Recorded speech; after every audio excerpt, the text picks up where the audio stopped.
Bueno, buenas tardes chicos. ¿Cómo andan? No sé a qué hora estarán viendo esto, pero bueno, acá ya es a la tarde. Eh, bueno, vamos a empezar con la clase virtual para ambas comisiones. Bueno, como saben, estoy revisando que esté todo bien. Bueno, como saben, esta es una clase eh, para repasar un poco los contenidos del primer parcial y finalmente para iniciar nuevos conceptos. Pero bueno, la primera parte la vamos a utilizar para hacer un breve repaso de todo lo vinculado al primer parcial, ¿sí? De más está decir que el parcial se va a tomar en función, obviamente, de los contenidos que se han dictado durante la cursada y de todo el contenido teórico, no solamente de esta clase. Acá un poco la idea es repasar lo más que podamos y profundizar quizás con un poco más de tiempo en algunos conceptos, pero no implica que si yo algún tema acá no lo comento, después no pueda ser tomado durante el examen. Arrancamos con los temas que ustedes saben que van a ir al primer parcial.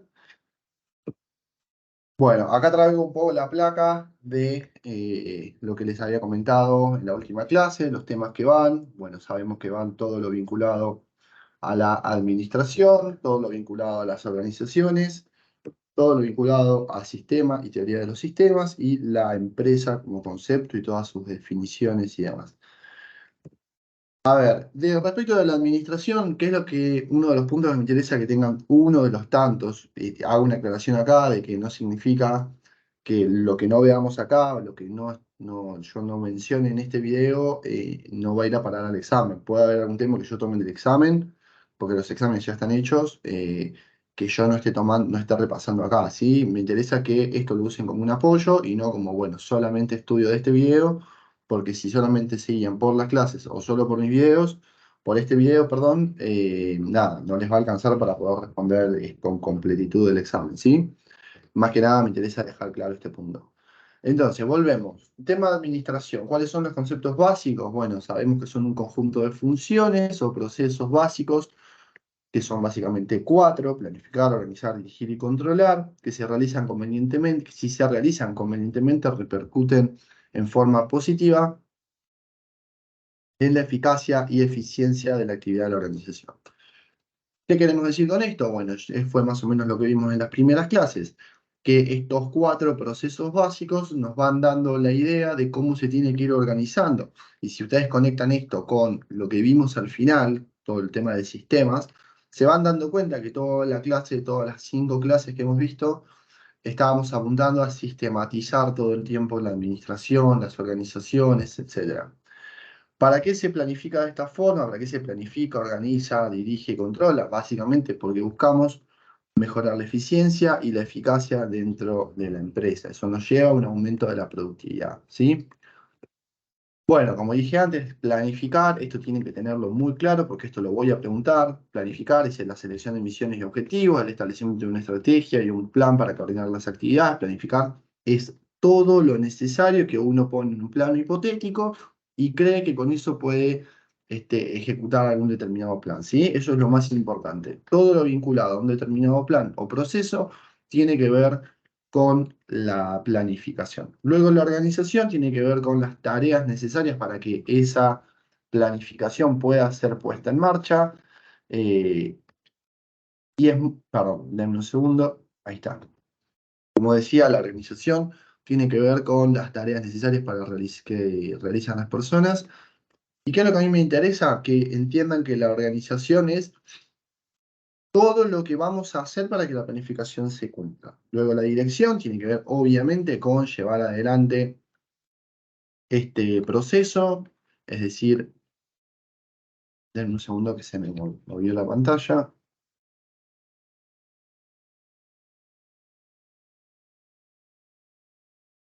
Denme un segundo, chicos, no es que se cortó la transmisión, sino que se dejó de compartir. Bien, espero que ahí estén viendo de nuevo. Ok. Decía, disculpen la interrupción, que luego tenemos el paso de lo que es dirigir, que tiene que ver con influir sobre la estructura de la organización para el cumplimiento de esa organización que habíamos planteado, para que esas tareas se puedan llevar adelante, para que todo lo que se ha planificado y toda la organización que se ha realizado para que esa planificación se cumpla, la dirección tiene como objetivo lograr que eso se cumpla, ¿sí? Y bueno, finalmente tenemos el control. El control tiene que ver fundamentalmente, como dice su palabra, con controlar que las tareas y la planificación se esté cumpliendo. Muchas veces puede pasar de que a lo largo de la ejecución de un determinado proyecto, en algún punto se desvía respecto de su planificación, entonces si no hay una actividad de control que esté viendo que el objetivo central de la planificación se esté cumpliendo, bueno, lo que va a terminar sucediendo es que es muy difícil, de alguna manera es muy complicado que la planificación termine por cumplirse. Entonces, me parece importante que los 4 pasos que les comentaba antes lo puedan tener presente para entender completamente de qué hablamos cuando hablamos de administración. Luego tenemos, bueno, un poco la eficiencia y la eficacia, era lo que habíamos hablado antes, respecto de la utilización óptima de los recursos, es la eficiencia, mientras que la eficacia es el logro de sus objetivos. La combinación de eficiencia y eficacia obviamente está ligado a un aumento de la productividad, es decir, también pregunto en este sentido qué tiene que ver la productividad, o pregunto la definición de productividad, y acá lo que tenemos que tener claro es que la productividad es la conjunción de la eficiencia y la eficacia. ¿Para qué? Para con los mismos recursos lograr mayor productos, con los mismos recursos lograr mejores resultados, ¿sí? En esto nos centramos cuando hablamos de productividad. Otro de los temas importantes que hemos visto durante estas 5 clases previas al parcial son los roles de Mintzberg. Como ustedes saben, Mintzberg se va a centrar o centró en su obra el trabajo, la naturaleza del trabajo directivo. Describe 10 actividades gerenciales fundamentales que están ligados a la actividad gerencial, ¿sí? Es decir, Mintzberg nos va a explicar es que es necesario que los cargos, sobre todo los cargos más altos, los cargos vinculados a los niveles gerenciales, tienen que tener este, roles interpersonales, ¿sí? Que con sus actividades de por medio, que tiene que ver centralmente con los comportamientos personales en términos de largo plazo, es decir, qué es lo que se espera que un gerente o un directivo tenga o lleve adelante en su actividad. Acá a mí me importa mucho que ustedes puedan recordar las actividades de cada uno de estos roles, porque son 10 actividades nada más, no es tanto para recordar, pero sí me parece que tienen que poder diferenciar cuando veamos Mintzberg y Katz, que Mintzberg lo habla de un punto de vista un poco más rígido, un poco más de los roles, de lo que debe ser, mientras que Katz, que lo vamos a ver ahora en unos minutos, nos habla más de una cuestión interpersonal, nos interpela desde el punto de vista de lo que debe ser como persona. Obviamente que la combinación de estas dos cosas nos lleva a tener niveles gerenciales óptimos, no solamente que cumplan con los objetivos y sean eficientes y eficaces, sino también que tengan la habilidad para poder manejar una organización que, como ya vimos, está compuesta por personas, ¿sí? Otro de los roles que nos va a explicar acá Mintzberg son los roles de información. Dice, bueno, acá básicamente nos dice que un gerente tiene que poder ser un gran comunicador, tanto hacia adentro como hacia afuera de la organización, es decir, poder monitorear lo que pasa fuera de la organización y traerlo hacia la organización, y también llevar y ser un portavoz de la organización. Esto es muy importante, el rol de información de un gerente o de un cargo gerencial o de un directivo es muy importante, porque no es solamente se le pide que cumpla con un objetivo, como dije antes, de eficiencia o eficacia, sino también lo que se busca es que lleve consigo a la organización, pueda trasladar a la organización en sus palabras o en su comunicación hacia el adentro y hacia el afuera. Y acá están las actividades más importantes en cuanto a lo que es comunicación para toda la organización en general, ¿sí? Y finalmente los roles de decisión, que bueno, son los comportamientos en términos de conducción. Hay ciertos niveles en cuanto a las decisiones que se deben tomar en una organización, que obviamente un gerente debe poder llevar adelante, y acá es muy importante también pensar que la conducción que lleva adelante un gerente o un directivo de una organización es realmente muy importante porque, como dije antes, la planificación, en planificar, organizar, dirigir y controlar, bueno, la planificación y la organización, ahora lo vamos a ver con CATS, bueno, generalmente están en manos de los niveles gerenciales, por lo cual es necesario que tengan cierto compromiso con la decisión de qué es lo que se debe hacer y cómo se debe hacer. Otro de los temas que vimos, que justamente lo mencioné varias veces recién, son las habilidades de CATS. Las habilidades de CATS, CATS fue un psicólogo social y organizacional y creó el concepto de habilidades gerenciales. Fíjense lo que yo les decía antes. Una cosa son los roles, es decir, lo que yo debo hacer, mi deber hacer, y otra cosa son las habilidades, es decir, cosas más de tipo personal que yo debo generar.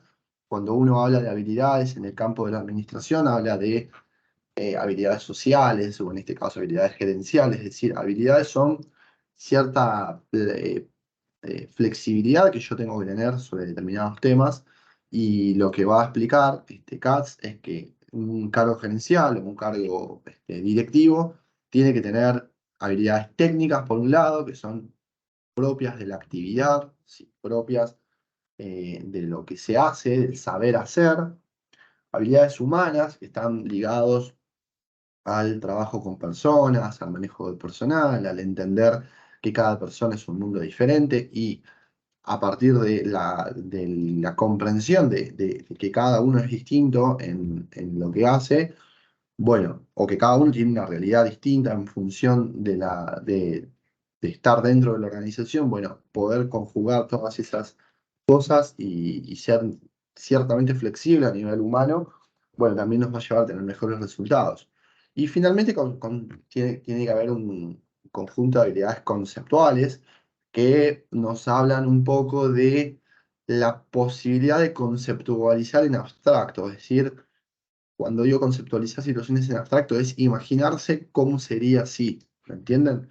Quiero decir, un gerente, un directivo, un CEO de una empresa tiene que poder conceptualizar en abstracto y decir, bueno, yo quiero lograr tal objetivo, y a partir de entender ese objetivo, de la planificación de ese objetivo, bueno, pueda llevar adelante la actividad en función del plan de organización de la organización, ¿sí? El plan en función del proceso administrativo de planificar, organizar, dirigir y controlar que haya desarrollado la organización. Acá lo podemos ver en función de lo que decíamos antes. Bueno, ¿qué es lo que se espera en los gerentes de alto nivel? Bueno, justamente se espera un poco más las habilidades conceptuales, es decir, que pueda tener ciertamente la capacidad de poder conceptualizar situaciones en abstracto, como decía antes. Un gerente de nivel medio, de alguna manera, está, como lo dije antes, en el medio, y en el medio quiere decir poder tener la capacidad humana de relacionarse con los empleados de primera línea, o los gerentes de primera línea, o los directores de primera línea, es decir, la parte más operativa de la organización o de la empresa, pero también poder bajar a tierra, digamos, las ideas conceptualizadas en abstracto de los niveles gerenciales más altos, porque justamente los gerentes de nivel medio son los que traducen de alguna manera los objetivos de la organización, y a través de la traducción y la puesta en marcha de esos objetivos es que pueden llegar a, a dar buenos resultados, por lo cual están de algún punto en el medio entre lo operativo y lo conceptual. Y finalmente los gerentes de primera línea, los empleados de primera línea o los niveles más bajos, bueno, tienen que tener ciertamente habilidades técnicas, es decir, tienen que saber hacer las cosas. Esto es muy importante porque más allá de que uno pueda tener habilidades conceptuales o humanas, si no saben cómo se hace el producto que fabrica la empresa, bueno, la verdad que no tiene mucho sentido ninguna de las otras habilidades.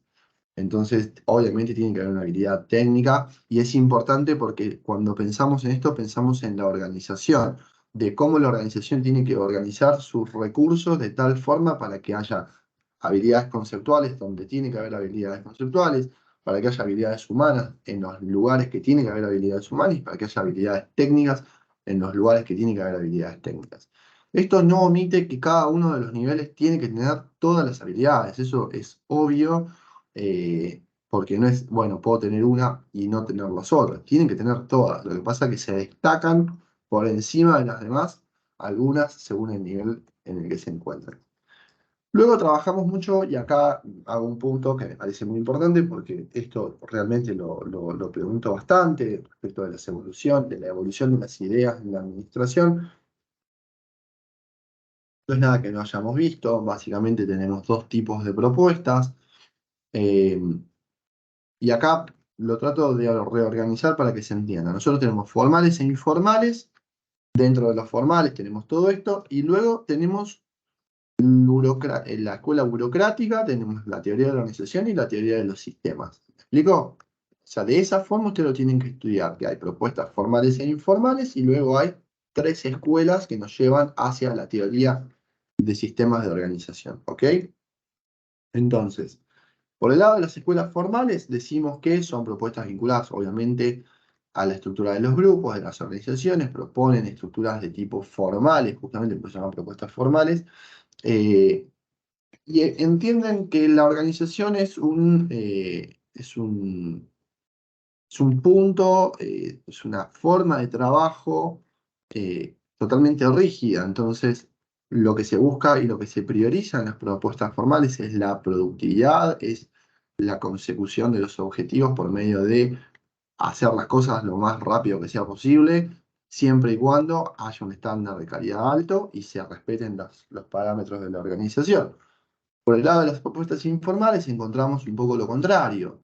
Encontramos a entender, digamos, más allá de los principios de las escuelas, de la escuela formal o de las propuestas formales, que las propuestas informales no niegan, ¿sí? Acá eso es muy importante, no es,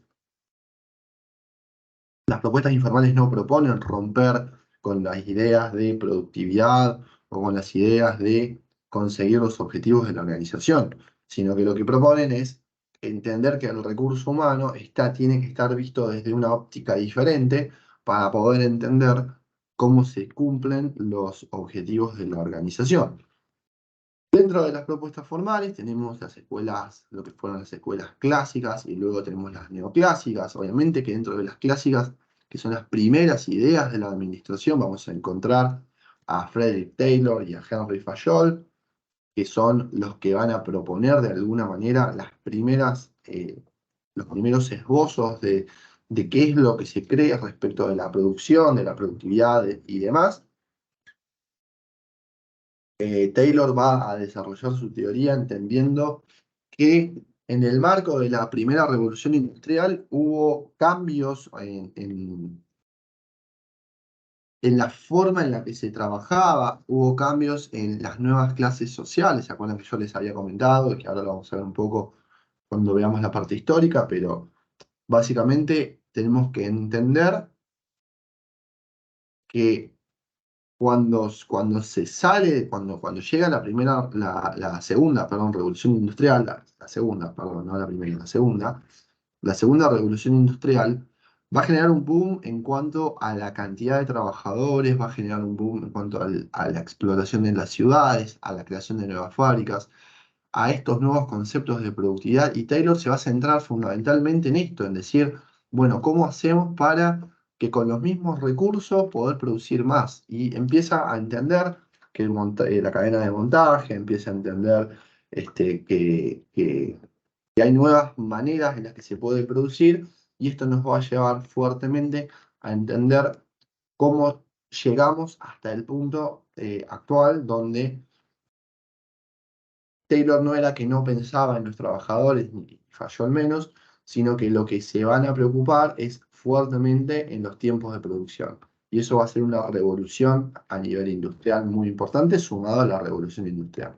Luego van a venir todas las escuelas neoclásicas, todos los autores de la escuela neoclásica, que lo que hacen básicamente es tomar las ideas de las clásicas Y lo que hacen es sistematizarlas, es agregarle estructura, hablar de los organigramas, hablar de la división dentro de la empresa, hablar de que no todas las partes de la empresa persiguen los mismos objetivos. Entonces, cuando uno departamentaliza una empresa, puede darse cuenta que eh, no todos los sectores siguen la misma, los mismos objetivos y entendiendo esto de que cada departamento tiene que poder tener sus propios objetivos y que todos sirven al objetivo central de la organización, bueno, también vamos a entender cómo tiene que estar distribuida la empresa.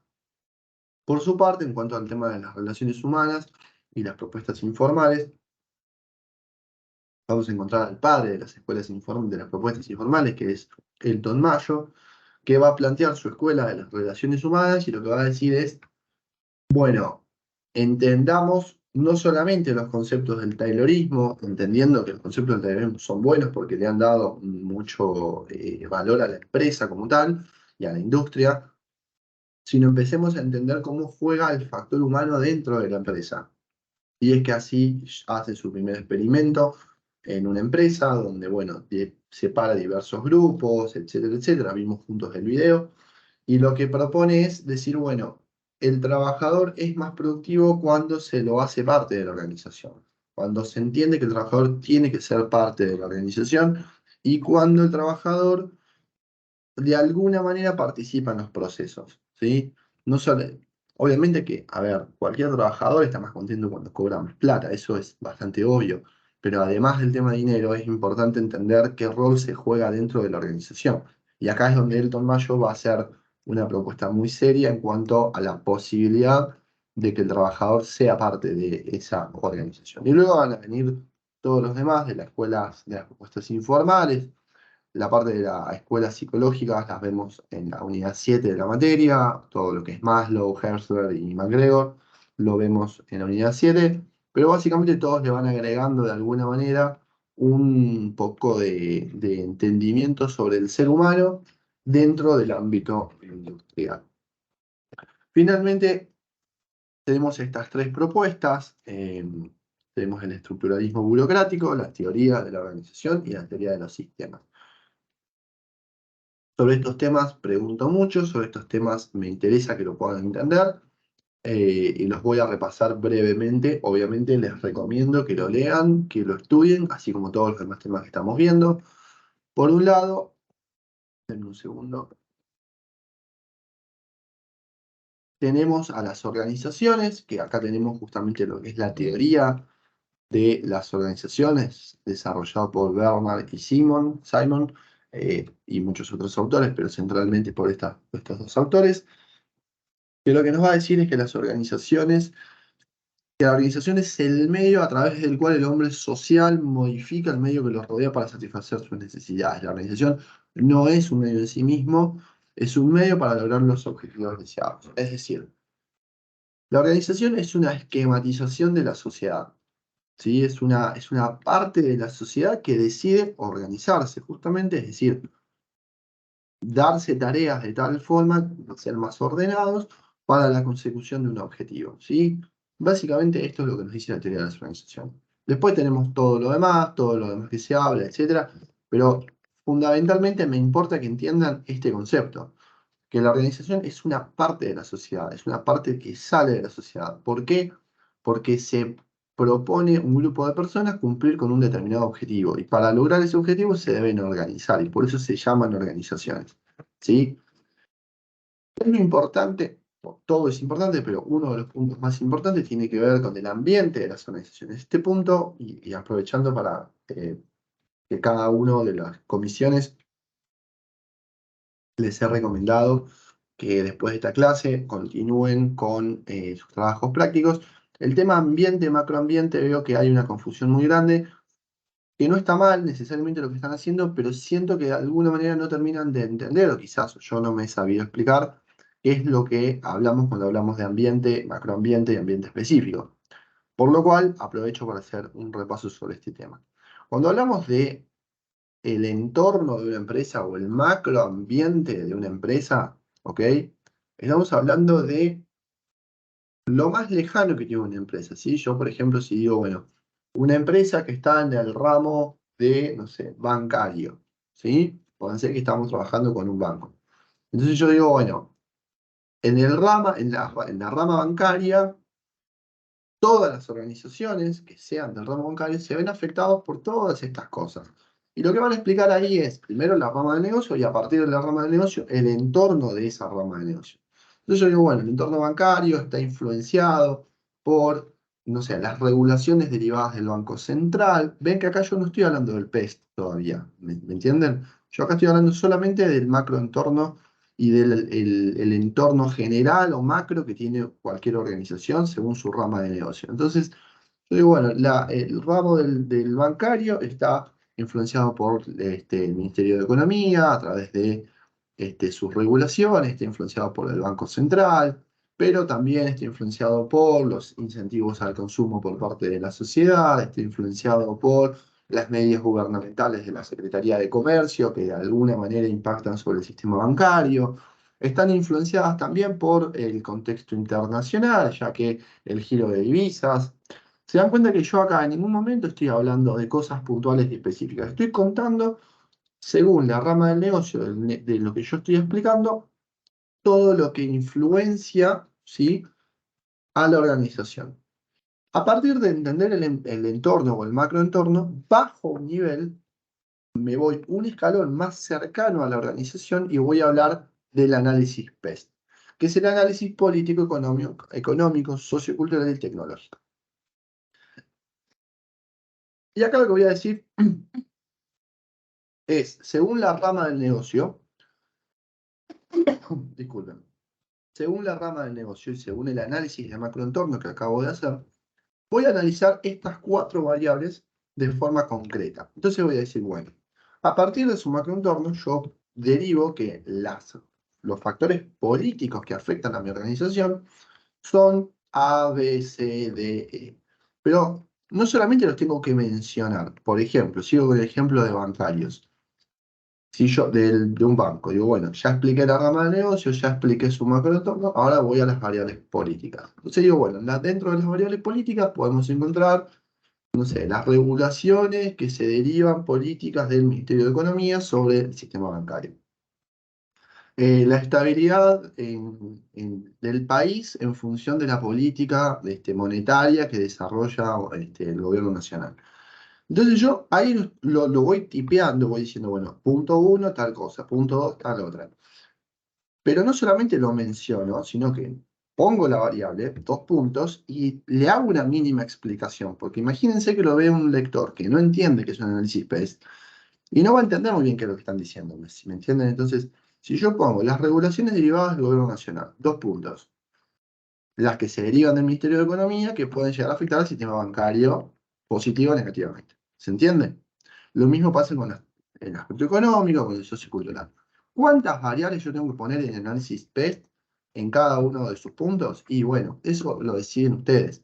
Ahora, no me pongan 2 puntos, 3 puntos, porque me parece poco, ¿me entienden? Porque todas las ramas de negocio que han elegido cada uno de ustedes tiene varias, 4 o 5 puntos para poner, me parece que es lo razonable. Obviamente que si no encuentran, lo vamos charlando y me dicen, mire, profe, no encuentro más, listo, no pasa nada, seguimos adelante. Pero traten de hacer el esfuerzo de profundizar en cada una de estas variables porque realmente hay mucho para hablar, ¿sí? En cada una de las ramas de los negocios que ustedes han elegido para hacer su trabajo práctico. Entonces yo dije, bueno, expliqué la rama del negocio y su macroentorno, bajé un nivel, hago un análisis PEST, y ahora bajo un nivel más, ¿sí? Ven cómo queda una matriz hecha PEST. Esto ya lo vimos obviamente en clase, pero bueno, algo así me parece que está bueno para que ustedes lo piensen. Me parece que está bueno que piensen la posibilidad de hacer alguna matriz que puede ser así o puede ser como ustedes quieran. Busquen modelos en internet, hay modelos que son muy buenos, pero dense un poco de maña en mostrar el PEST, porque el PEST es un análisis realmente muy bueno para una organización. Y ahora nos metemos en el ambiente específico. Entonces, yo dije, vamos de nuevo. Repasamos la rama de negocio y su macroentorno. Bajamos un nivel, repasamos su análisis PEST, Nos centramos en todas las variables vinculadas al político, económico, tecnológico y sociocultural. Ahora bajo un escalón más y voy a hablar del ambiente específico. Es decir, acá ya voy a hablar de lo específicamente de la organización. Porque el PEST y el macroentorno, muchas organizaciones pueden compartir el mismo PEST y el mismo macroentorno, pero nunca se van a compartir el mismo ambiente específico. ¿Me entienden? ¿Qué encontramos dentro del ambiente específico? Bueno, los clientes, los proveedores, la competencia y los grupos de presión. Y acá lo que necesito que si ustedes hagan es describir punto por punto qué tipo de clientes son, qué tipo de competencia tiene, qué tipo de proveedores tiene y qué tipo de grupo de presión. Y después los mencionan. Por ejemplo, si sigo con el ejemplo de bancarios, decía, bueno, ¿qué clientes tiene? Público en general. Si no sé, estoy hablando del banco macro, no sé, o del banco Nación. Bueno, tiene una cartera empresaria muy grande que se vincula mucho a las pymes, o tiene una cartera empresaria muy grande que se vincula a las grandes empresas, o no tiene una cartera muy grande de empresas porque se dedica a un segmento más de empleados o más de público en general, o tiene un segmento que se dedica exclusivamente, no sé, a las jubilaciones de ANSES. En cualquier caso, lo que tenemos que pensar es describirlo. ¿Me entienden? Porque si no me voy a poner a mencionar todos los clientes que tiene un banco, que tiene, no sé, 8.000 clientes. Entonces, lo que me interesa es que ustedes lo puedan caracterizar. Esto se llama caracterización de un formato de cliente. Una vez que tengan definido esto, lo mismo pasa con los proveedores. Bueno, ¿quiénes son proveedores de un banco? Bueno, lo mismo. ¿Qué características tiene y quiénes son los que podemos mencionar a nivel general? Por ejemplo, si estuviéramos haciendo de un banco, decimos, bueno, como clientes grandes se destacan, no sé, Ford, Argentina, o Coca-Cola, o, ¿me entienden? Dos, tres como para mencionarlos. Dos o tres nada más, pero la caracterización es lo importante. Luego lo mismo pasa con los proveedores, lo mismo con los grupos de presión y lo mismo con la competencia. Entonces, son como escalones que nosotros vamos bajando hasta llegar a la organización. Siempre son análisis externos, ¿sí? Tuve un grupo, no me acuerdo cuál ahora, y no me interesa tampoco, porque no es la idea exponer a nadie, pero tuve un grupo que venía bien haciendo el análisis, pero en uno de los puntos me puso clientes fuera de todo análisis. De hecho, se lo comenté al trabajo, porque fue un grupo realmente que está trabajando muy bien, porque me han dado acceso a su documento en la carpeta que les he destinado para ese efecto, y yo tengo la posibilidad de entrar y comentar dentro del trabajo, tengo la posibilidad de comentar. Entonces, la verdad que es buenísimo porque me da la posibilidad de responder rápidamente a cualquier requerimiento. Simplemente entran, me dicen, profe, ya está para corregir, yo entro, empiezo a comentar y es mucho más rápido el avance. Así que celebro mucho el trabajo que está haciendo ese grupo, pero la cuestión es que el segmento clientes me lo pusieron alejado de todo. Muy lejos del PEST, muy lejos del ambiente específico, de hecho lo pusieron cerca de cadena de valor que ni siquiera hemos visto todavía. Entonces digo, me parece que, y a raíz de eso y de ver otros trabajos también, hace falta enfocarse un poquito más en entender conceptualmente de qué estamos hablando.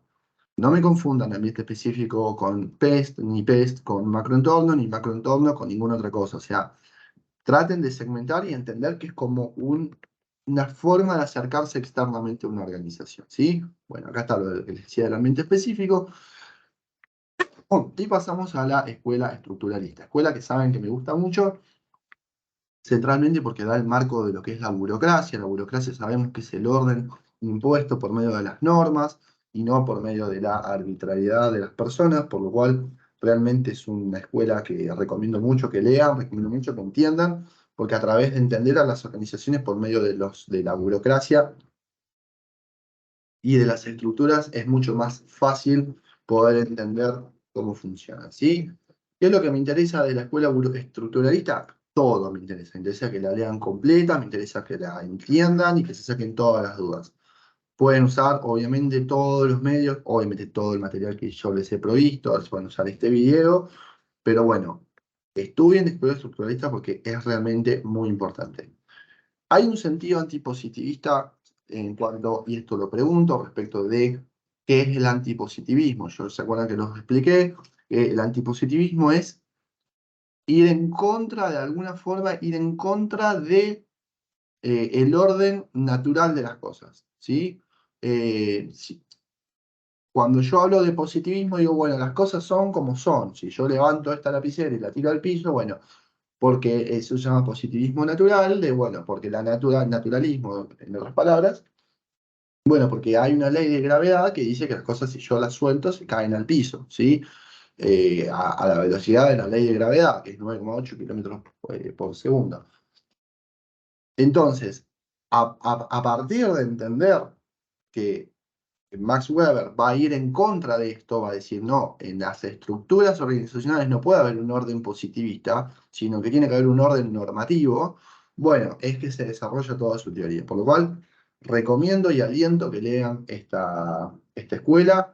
La voy a preguntar, la pregunto en el final, nada, aviso porque es un tema que realmente me interesa. No tanto por mí, porque yo la conozco, sino porque creo que se llevan una joyita en cuanto a lo conceptual que a ustedes les va a servir para aplicar en otras materias. Y entender a las organizaciones cuando tengan que hacer otras materias, les va a servir para entender a las organizaciones desde un punto de vista diferente, ¿sí? Finalmente llegamos a la teoría de los sistemas. Bueno, un sistema sabemos que es un conjunto de elementos relacionados entre sí. Acá volvemos a este principio que hablábamos antes respecto de las partes que sirven al sistema y el sistema que sirve a las partes. Hay una retroalimentación entre unos y otros y es importante que ustedes entiendan cómo deben funcionar los sistemas independientemente de la teoría del sistema de las organizaciones. Porque acá yo solo, como ven en la pantalla, dice sistemas, no dice sistemas de organización. Entonces, acá primero entendamos que es un sistema. Como yo les dije en clase, una bicicleta es un sistema, un auto es un sistema, todo lo que funciona es un sistema. Porque son partes que cumpliendo su objetivo logran un objetivo mayor que es justamente el objetivo del sistema. Ahora, si yo una bicicleta la desarmo en muchas partes, ¿sigue siendo una bicicleta? No. Esas partes separadas, ¿tienen algún objetivo para cumplir separadas de la bicicleta? Tampoco. ¿Sí? La rueda girará sola o el manubrio estará por algún lado, pero no habrá ningún tipo de cosa que conecte con la otra para que finalmente se cumpla el objetivo que es moverse. Entonces, ¿qué es lo que me importa que entiendan? ¿Qué es un sistema? Primero que nada, ¿qué es un sistema? Hay una interrelación porque cada parte está relacionada entre sí. Hay un concepto de totalidad porque no puedo entender una bicicleta si no entiendo todas sus partes dentro de ella. Hay una búsqueda de metas, que es el objetivo de la organización. Hay una entrada y una salida, que esto lo hemos visto bastante cuando vimos los sistemas dentro de la empresa y lo vamos a repasar ahora. Hay una transformación, justamente porque de la entrada se deriva una salida, hay una regulación, una diferenciación y una jerarquía. Todo esto se pregunta, todo esto lo tomo. Es muy importante que entiendan primero que nada que es un sistema. Si yo pregunto qué es un sistema es una cosa, si yo pregunto teoría del sistema de las organizaciones es otra muy diferente. Acá, en teoría de los sistemas, es un marco teórico que explica el funcionamiento de los sistemas de manera integral. Acá ya sí nos metemos dentro de sistemas de organización con el objetivo de entender que las organizaciones, para cumplir sus objetivos, tienen que funcionar como sistemas.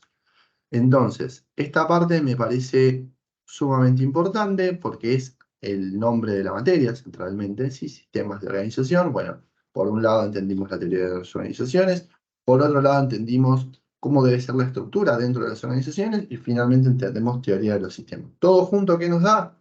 El nombre de la materia, sistemas de organización. Entender a las organizaciones como parte de un sistema integrado y un engranaje que cumple los objetivos generales del sistema. Entonces, ¿se acuerdan que nosotros habíamos visto esto? Y esta placa puntualmente les había dicho que es como la radiografía de la materia. La materia, si yo le tuviera que poner en un dibujo o la tuviera que cortar al medio y ver qué se ve adentro, bueno, si yo cortara la materia a la mitad y pudiera ver qué se ve adentro, la materia es esto, ¿sí? Es entender a la organización desde su ambiente externo, que tiene todas estas limitantes, tiene objetivos, actividades, orden normativo, límites, tiene un ambiente, un macroambiente, un ambiente específico, sobre el que puedo hacer análisis PEST, etcétera, y muchos otros análisis que vamos a seguir viendo.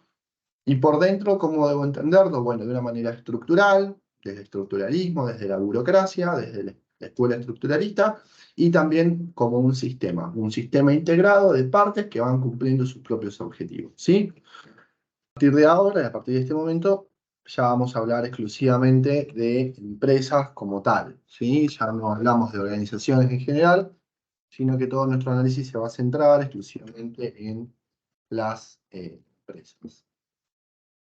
Básicamente, ¿qué podemos decir sobre las empresas? Bueno, yo necesito que ustedes lleven una definición acerca de qué consideran que es una empresa, la mejor definición que tenemos dentro de la materia, hay muchas, pero es básicamente un agente que organiza con eficiencia los factores económicos para producir bienes y servicios para el mercado, con el ánimo de alcanzar ciertos objetivos. En esta definición podemos tener en cuenta las dimensiones de la empresa. ¿Qué trato de decir con esto? Que lleven ustedes una definición propia, traten de entender qué es cuando se pregunta una definición de empresa. Ven que ninguna de las definiciones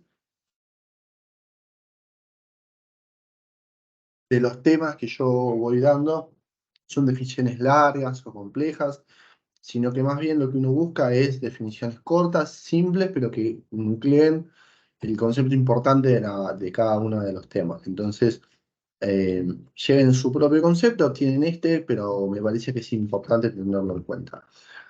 Si hay algo específicamente sobre lo que pregunto, eso es las dimensiones de la empresa, sí, tengamos en cuenta que hay una dimensión funcional, una dimensión técnico-económica, económico-financiera y jurídico-mercantil. Funcional básicamente porque es para qué funciona, para qué existe la empresa, es el papel y el rol que juega dentro de la economía.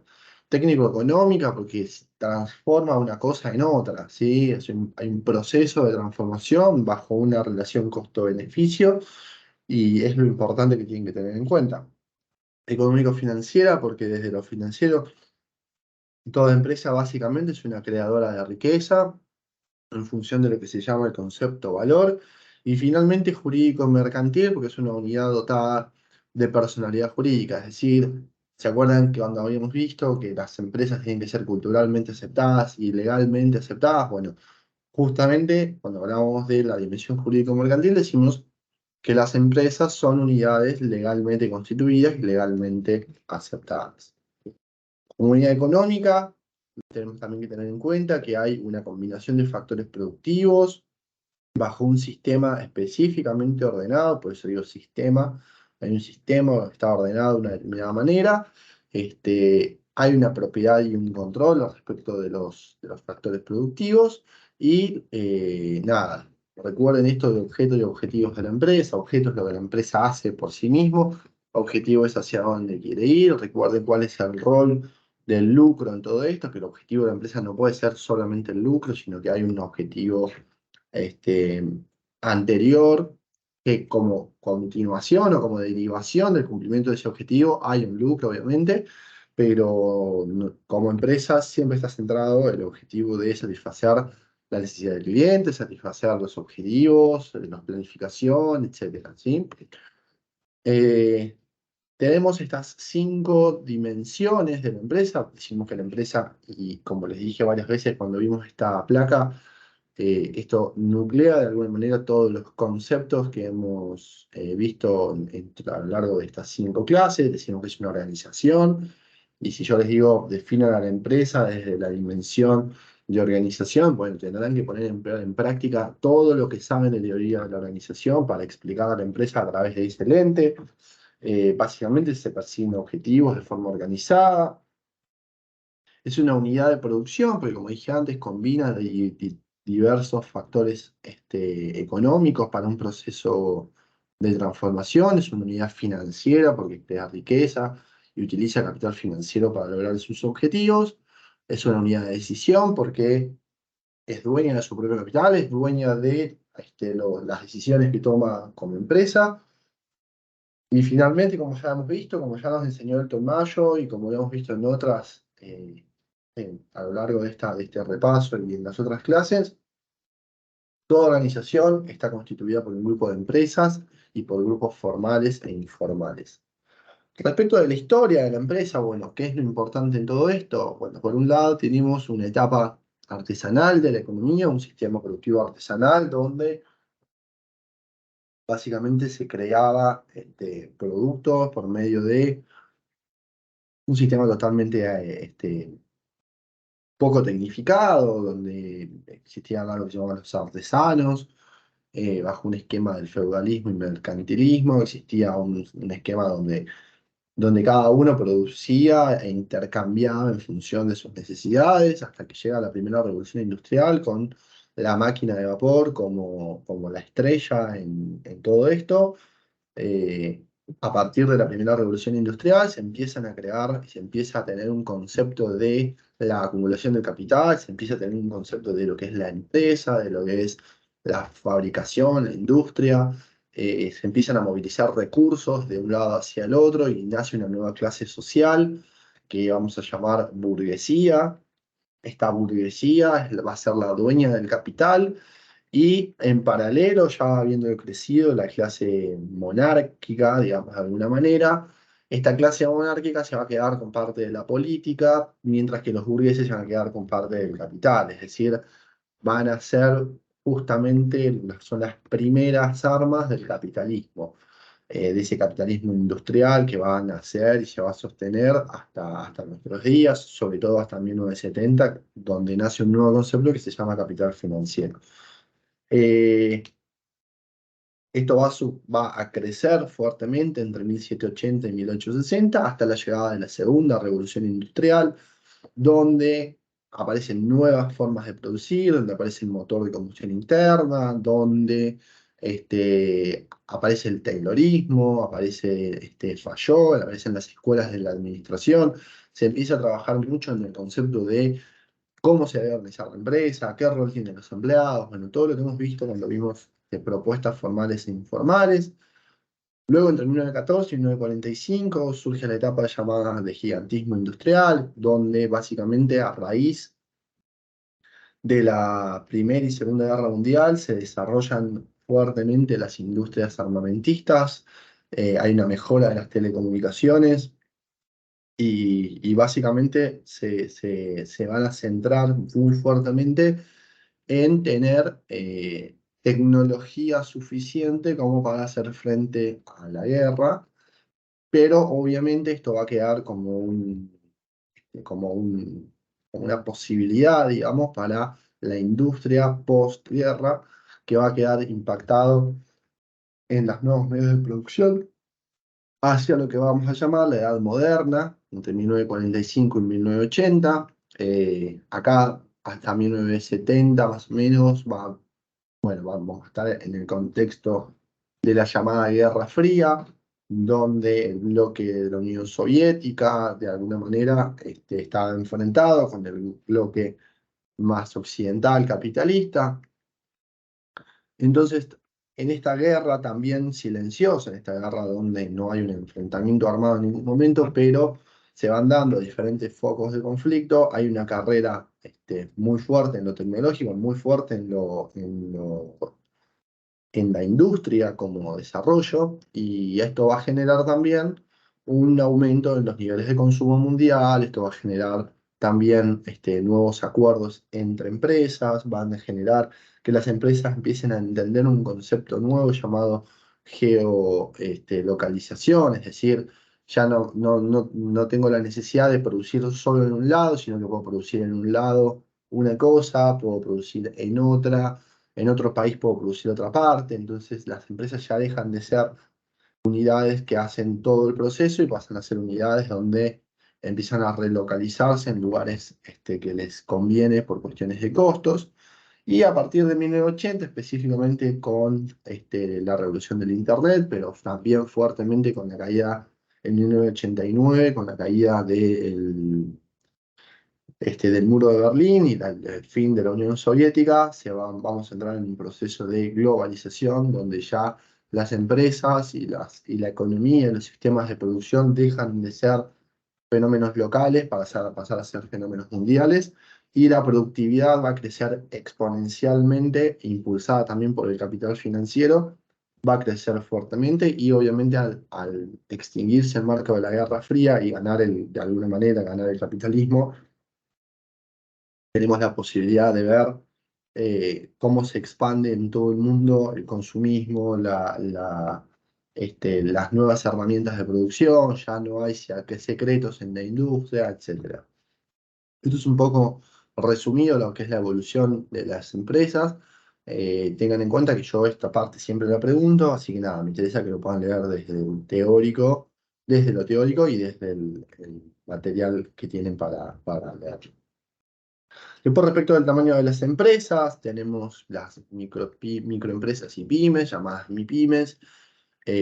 Básicamente se consideran industrias pequeñas, con estructuras pequeñas, y normalmente en nuestro país son industrias, o sea, son fábricas, son empresas con bajos niveles de productividad respecto a la eficiencia y la eficacia, y en general son empresas que les cuesta mucho salir al comercio internacional, producto de por un lado, por la presión impositiva, por otro lado, por propios problemas de estructura interna y por otro lado, por algo que en economía se llama escala de producción. Cuesta mucho que salgan al comercio internacional. Luego tenemos las empresas grandes, que ya son empresas con un nivel de productividad más alto, con otros niveles de facturación y otros niveles en cantidad de empleados, y pasamos a tener las multinacionales y globales. Nada, acá hay un tema de marca, les había comentado que el tema de las globales persiguen un criterio de marca, mientras que las multinacionales persiguen otro. Esta parte normalmente también la pregunto, así que nada, los invito a que lo lean. Después, en la unidad 3, que fue la última clase, tenemos las definiciones institucionales, tenemos la misión, visión y valores. La visión es básicamente hacia dónde quiere ir la empresa, qué es lo que ve en el futuro. La visión es lo que hace la empresa, define su alcance, y los valores son la carta de presentación que tiene la empresa para su ambiente y lo que representa como tal. Así que nada, eso es más o menos lo que tienen como explicación. Luego, finalmente, vimos los sistemas dentro de la empresa. Vimos que al entender a la empresa como sistemas, vamos a definir que la empresa tiene tres grandes sistemas, ¿sí? El sistema operativo, el sistema lógico y el sistema político. El sistema operativo va a estar compuesto por básicamente el sistema de producción de la empresa. El sistema lógico es todo lo que tiene que ver con la administración de la empresa.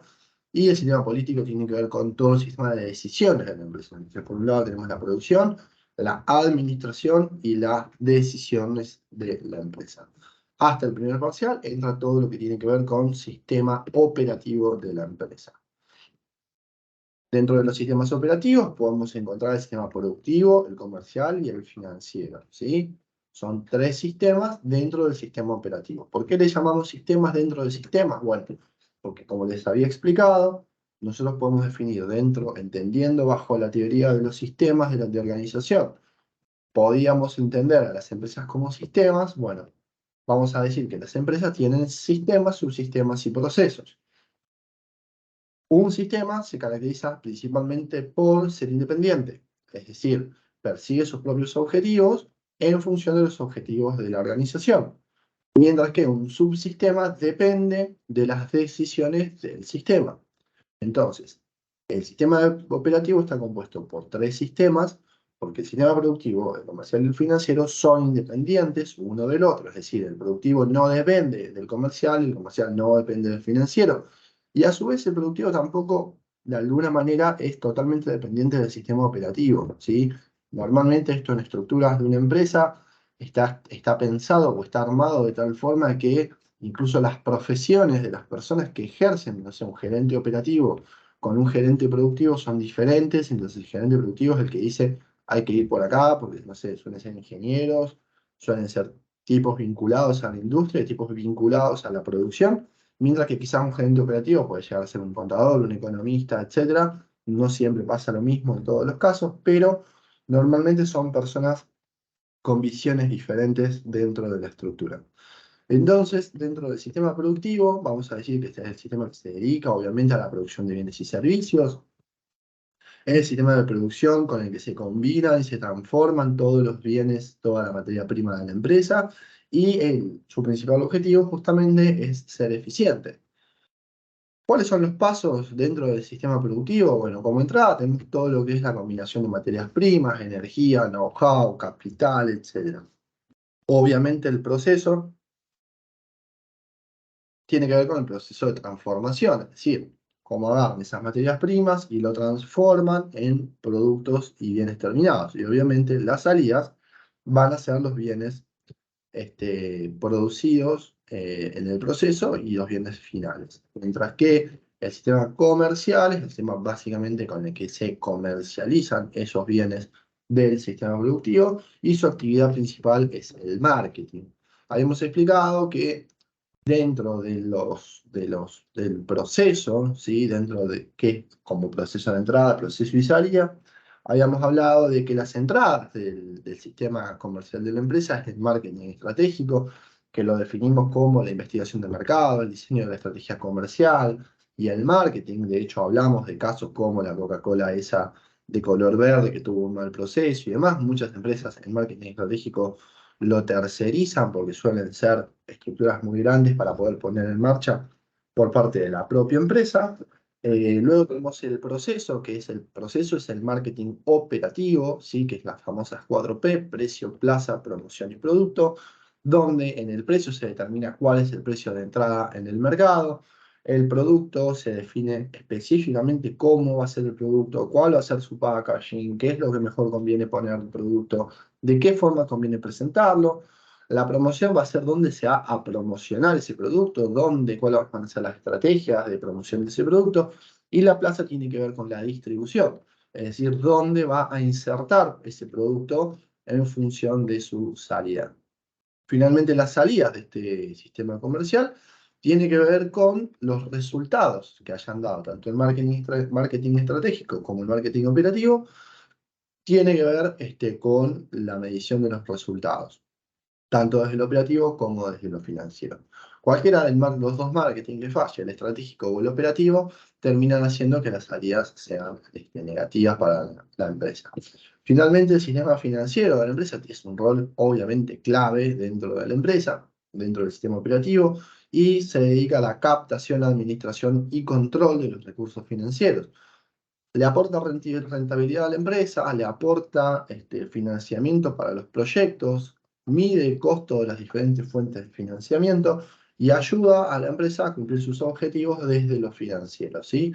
Acá tenemos dos grandes funciones, tenemos la función de inversión y la función de financiamiento. La inversión tiene que ver con la colocación de de productos, no, de capital justamente para obtener diferentes rentabilidades, y el financiamiento centralmente tiene que ver con el financiamiento de las acciones de la empresa, ya sea en un nuevo producto, en un nuevo proyecto o en las actividades normales y habituales. ¿Cuáles van a ser los pasos dentro del sistema financiero? Bueno, dentro de las entradas tenemos la función de inversión, que es la que propone todas las alternativas de inversión, analiza la rentabilidad de las propuestas. Una vez tenido en cuenta cuál es la mejor función de inversión, se pasa a una función de financiamiento de esas inversiones con las diferentes alternativas y se ponen en marcha esas inversiones y finalmente el resultado o el proceso final o las salidas del proceso tiene que ver con la rentabilidad y el impacto global sobre la empresa. Bueno, chicos, hasta acá dejo de compartir la pantalla. Bien. Hasta acá hemos de alguna manera hecho un repaso sobre todas los temas principales del primer parcial. Decido no avanzar en nuevos temas, producto de que probablemente no le presten atención, obviamente porque están estudiando por el primer parcial, por lo cual no tengo el interés de llenarlos quizás con un nuevo tema. Les recomiendo que vean los dos videos, tanto este como el otro. No sé todavía si los voy a subir juntos o los voy a subir por separado, pero nada, en cualquier caso les recomiendo que lo vean. Y bueno, si todo sale bien y nos estamos viendo la próxima semana, que es la semana del parcial, tanto para una comisión como para la otra. Y os recomiendo a los grupos que el tiempo que les queda libre en esta clase, ¿sí? Que ha sido relativamente corta, de un poco más de una hora, recomiendo que lo usen para trabajar y avanzar en sus trabajos, trabajos en los TP, y me lo vayan compartiendo, ¿sí? Yo voy a tener varios días como para poder ir corrigiendo. Así que nada, los aliento a que avancen con sus trabajos. Les mando un fuerte abrazo y nos estamos viendo la próxima semana.